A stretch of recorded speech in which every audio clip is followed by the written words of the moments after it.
Hey everyone, crypto's sitting at a massive $3.86 trillion market cap right now. We're looking at a tiny 0.3% dip. Bitcoin cruising above 109,500. Ethereum chilling over 3,900. And XRP's parked at number 4, hanging at $2.78. So what did I do? You already know, I bought that dip again. Not going crazy here, just a modest little scoop. But here's the thing. I also snagged some for my kids, because that's what we do, right? Gotta look out for the little ones. That's the whole game plan. Picked Sunday to pull the trigger, and honestly, I actually timed it pretty well. But let's keep it real here. Knowing my luck, I just bought some, so it'll probably tank even more now. I'm absolutely pumped that I snagged this beauty in the 2.70 plus territory. Feeling pretty darn good about that timing. Right now, we're sitting 0.1 down on the 24 and about 6.7 off on the 7-day, which honestly mirrors what the whole market's doing anyway. We're kind of dancing between 2.77 and 2.82 at the moment. Here's the exciting part though. Can we cruise into October, or should I say Uptober, if these ETFs finally get some legs under them? That's going to flip the sentiment switch big time. And once that positive energy hits, it's going to propel us straight toward getting the Clarity Act legislation hammered out and actually signed into reality. That momentum then rockets us directly into Ripple securing that bank charter, plus the Federal Reserve master account. Tell me you're not excited about how this timeline's shaping up. So Cyber Hornet just filed for an S&P 500 XRP hybrid ETF. This is happening right now, like literally as we speak. And here's what this tells us. People want these products badly. We're going to watch them completely dominate the market. I genuinely believe that. And hey, I'm going to dive deeper into this in just a second. Now look, we all know Mike Novogratz has been a massive XRP troll for years. And oh, we've given him plenty back, believe me. But listen, this 4-minute segment is absolute fire, and I need you to see it because the vibe is totally different now in our world. And Mike Novogratz? Dude finally woke up. Just listen to him. I mean, the perfect example of that is XRP. Right? XRP has one of the strongest communities there is. Yep. And you want to learn about it, say something bad about them. Yeah. People will be out in front of your house with picket signs protesting you. Yep. Those community members love their token. They have a narrative that's going to be payments and, right? We can look at how much use cases on the blockchain. It's not nearly as much as on Solana, right? Small. It doesn't matter for their value proposition right now. Their value proposition is the intensity of that community. And that's with the parent company selling tokens. Think about that. That's how strong their community is. I wish I had a community like that to fight for me. You know, I want the Galaxy shareholders to be as passionate as the XRP token holders. And I used to dismiss that. And then I realized, what the hell? That is half of what crypto is. Yeah. And it came from the fact that after 2008, people didn't trust governments. Look at the trust in government graph. Mm-hmm. Look at the trust. Watch that Charlie Kirk funeral between Democrats and Republicans. You can't even agree on a goddamn funeral. Right. Was it a nice funeral or not? You know, like, let's fight over the dinner table around the quality of the funeral. Like, we have so little trust that we're finding trust in these online crypto communities. And that's why people get tattoos. I unfortunately have one too many. Yeah. Right? No one gets tattoos about their stock. Not yet. Tesla probably, right? Tesla probably, a lot of them, I think. Tesla, because it's become a crypto. It's a community. It's a cult. It's a cult. Yeah. And I think all the crypto that are successful are cults. I think it's so interesting how we're starting to see more of, like you said, the crypto cult like coming into the equities world, and how you hope that people are, holding Galaxy, just like people are holding XRP. The resilience. I didn't think XRP would last after the lawsuits and all it did. And it's stronger. It's actually been the best token you could have bought post-election. Yeah. Like, who would have ever guessed that? The resilience of these communities. Because it's almost irrational. I'm an Oracle guy. I like Oracle when it's cheap. I don't like it when it's expensive. You've never heard an XRP army guy think XRP is expensive. Never. They just want to be an XRP. Bitcoin people I've got one employee who loves Bitcoin so much. I was thinking if Bitcoin went away, he would have almost no purpose in life. Like his purpose is Bitcoin. Yeah. Bitcoin conferences, they talk Bitcoin, they keep their wealth in how many coins they have. And I'm not bad mouthing it. It's a phenomena that has happened based on the fact that trust elsewhere has just, hit the shitter. Yeah. Well, back to the XRP thing too quickly. I was doing some research for a video a month or two ago, and people think XRP is very cheap at $3 because if it gets to the same price Bitcoin's at one day, imagine the upside it's there, Listen, Brad Garlinghouse has done a world-class job of navigating these lawsuits, of keeping that community. Like, I used to get angry about it because I was like, oh, it's not Bitcoin, it's not as decentralized. It's like, who am I to judge where people want to store their money? Right? If you were a Bitcoiner, you said, don't judge me if I want to store my money in this community. Mm-hmm. We have the Bitcoin white paper on our freaking ceiling in Star Wars, like, dun, dun, dun. So it looks like the Star Wars, the beginning in a galaxy long, long, and it's the Bitcoin white paper. Like, that is the constitution of the Bitcoin community. Yep. And when people thought I was crazy, I was like, who the fuck are you to judge where I want to save my money? But the same holds true for XRP or Cardano. If people want to store their money in that community, go for it. Like the arrogance, and I was arrogant. The arrogance of thinking my community is good, but your community sucks. It's just stupid. Now, I can make technical arguments. We're more decentralized than you, and you've got, like, who cares? No one cares. The people, they each have their own constitution, Declaration of Independence. They each have their own culture. And what has surprised me is how many have remained vibrant. You know what? This is exactly what I'm talking about. The way he broke that down, that's exactly the energy this space needs right now. Look, everyone's on their own journey here. And guess what? That's totally okay. We don't all need to be in the same spot. There are so many different reasons you might want exposure to Bitcoin like me, or maybe XRP, XLM, ADA. Honestly, I could literally keep going forever here. All right, stick around because you need to hear this. So we've got Commissioner Pham. She's the interim head over at the CFTC right now. And check this out. She's saying the US CFTC is actually moving forward with getting stablecoins involved in this tokenized collateral push. And let me tell you, her leadership on this stuff, absolutely incredible. She's been so bold with her approach. And you know why she can be that bold? Because she actually gets it. She's informed, she's educated on this space. That's exactly why we're seeing this kind of confidence in her leadership. I've heard you're thinking about jumping into the private sector. Hey, I completely understand. Time to make some real money, right? Look, I'm all for it. Seriously, we're behind you 100%. You're going to absolutely kill it wherever you land. Personally, I'm hoping it's Ripple or MoonPay. Fingers crossed. We'll just have to wait and see how things play out. But you know what?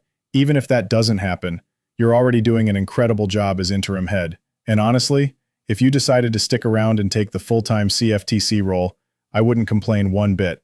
We'll definitely keep you in the loop on all of this. All right, up next, we've got Kevin O'Leary from Shark Tank. Listen to this. I love the idea of innovation. The money center banks have been sitting on their hands for years, crapping on the crypto industry, but it's not about Bitcoin. Nothing to do with Bitcoin. It's digital payment systems. That's the potential. That's the amazing opportunity we have here. Now, the reason that will be important and why we'll get price appreciation on Bitcoin is the minute that happens, it will signal the move to the next act, the Market Infrastructure Act. And why that matters to everybody in this room is we will finally determine, is Bitcoin a commodity or a security? And when that is determined and regulated, Katie bar the doors, $1 trillion will come and index that asset. Let's all hope that happens while we're all alive here. Anyways, thank you very much. There it is, right there. He's literally confirming what we've been screaming about forever. Bitcoin's had this insane free ride for more than 10 years, and somehow, regulators still can't figure out what the heck it even is. Look, we know how they're treating it these days, sure, but a real, concrete, legal definition?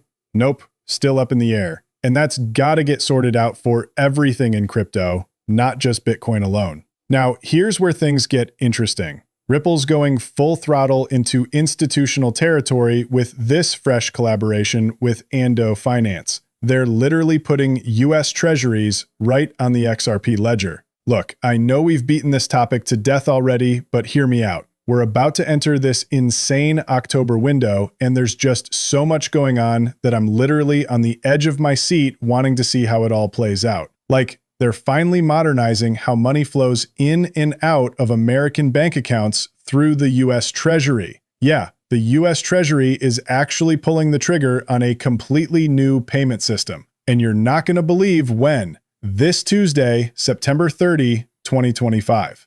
This Tuesday, boom, it all starts. Now hold on, I'm not over here claiming this is going to send prices to the moon. But here's where it gets wild. During this exact same time frame, we've got Ripple, Swift, and Citibank who've been collaborating behind the scenes for quite a while now. And check this out. Ripple was literally the first one to jump on board the ISO 2022 Standards and Body Committee. Then Stellar XLM hopped in after them, followed by a bunch of others. This is absolutely thrilling because we know they're working with an incredibly tight deadline. And they're planning this massive Big Bang switchover to the ISO 2022 messaging standard in November 2025. Look, this is absolutely wild because everything's happening in the exact same time frame we need for the Clarity Act. We're talking November, maybe Thanksgiving 2025, possibly even end of year. That's our window, guys, and it's tight. Now here's my big question for you.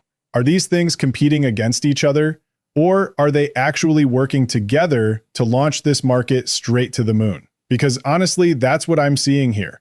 Check this out. The Federal Reserve's moving to ISO 2022, which is huge progress, right? But then Swift's doing their big switchover in November 2025, which means all these financial institutions better get ready now. All right, so community financial institutions handling international payments. Eyes on me because this is important. There's one date you absolutely cannot miss, and that's November 2025. This is when Swift drops the hammer and makes ISO 2022 standard mandatory for everything. Every cross-border payment, every cash reporting message, all of it. That old MT messaging system everyone's been using forever, gone, dead, retired permanently. And the grace period, that nice little cooperation phase, wraps up in 30 days.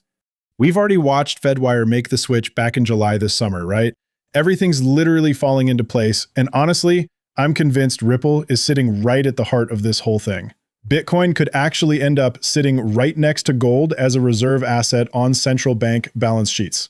That's coming straight from Deutsche Bank analysts, by the way, as this massive push to completely reimagine our global financial system just keeps building momentum. Now, we've already seen Nayib Bukele making moves in El Salvador, mining Bitcoin and stacking it up. But here's what's wild. Bhutan, this beautiful Himalayan kingdom known for its ancient Buddhist monasteries and stunning culture, they've been secretly hoarding Bitcoin, and they're now the fourth biggest holder in the entire world. Bhutan's is also partnering closely with Ripple through their central bank.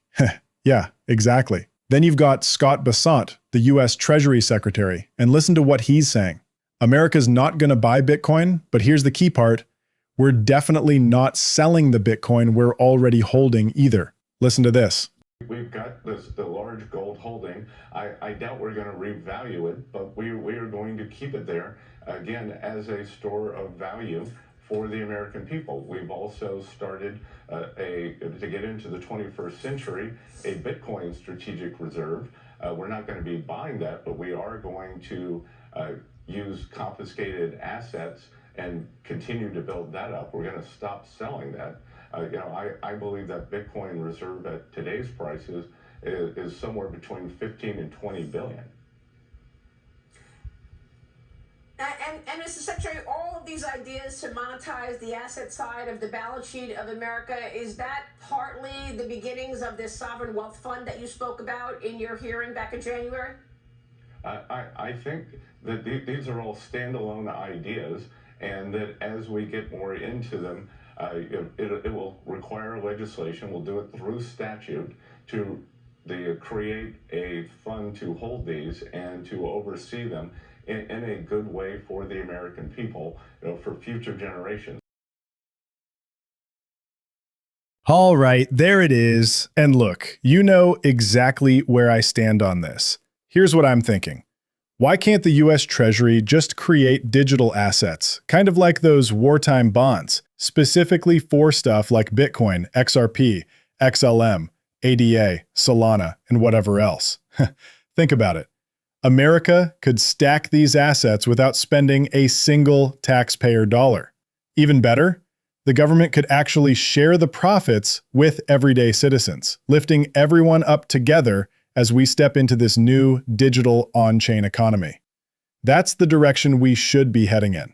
And then, boom, no more debates about how they're getting these assets. So we're all about to make bank just by jumping in and scooping up these assets, right? That's the play. But hold up. While everyone's out here twiddling their thumbs, waiting for market infrastructure, clarity on regulations, tax stuff, and these strategic reserve bills to finally drop, guess what Ripple's quietly cooking up backstage? They're building this insane empire piece by piece. I'm talking lending operations, massive institutional credit lines, payment systems, cross-border settlements, stablecoins, the actual USD launch, brokerage platforms for crypto trading, that huge $200 million Rail Financial acquisition they just pulled off. Oh yeah, and Hidden Road's in the mix too. Plus, they're gunning for a bank charter, hunting down that US license, going after a Federal Reserve master account, and custody solutions through standard custody and trust. HSBC basically threw us a flashback a few years ago about Medico's custody that Ripple straight up acquired. So picture this. From custody all the way to tokenizing real-world assets and getting you blockchain ready, to lending, DeFi, the whole shebang, literally everything under the sun. From start to finish, Ripple's sitting there ready to revolutionize the entire traditional finance game.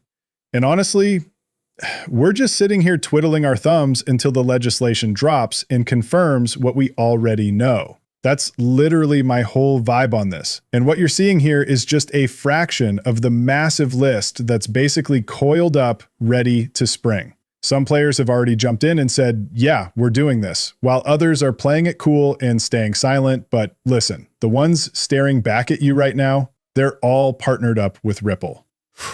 Boom, there it is. Now peep these charts. Eggrag Crypto's laying it out for us. Greenball kicks things off, then Blast comes through at $17, $27, $33. That's what we're locking in on here. And yo, scroll back through this history. 2017, we absolutely demolished it with a 1,250% surge. Fast forward to 2021, we crushed another 560%. You want to know his secret move? Dude literally averages them out and boom, mystery option 3 appears. That's his magic $27 formula right there.